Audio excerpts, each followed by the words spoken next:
How to unsend messages on Instagram. So let's get started. First of all, open Instagram app on a mobile device and make sure you are logged into your Instagram account.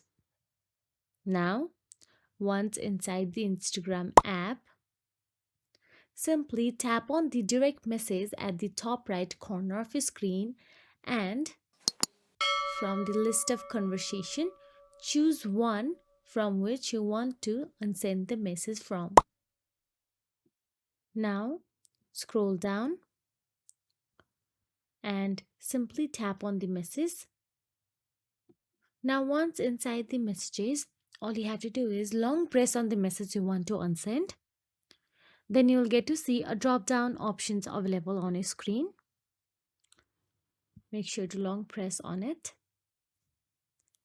Then from the drop down menu, simply tap on the unsend option available there.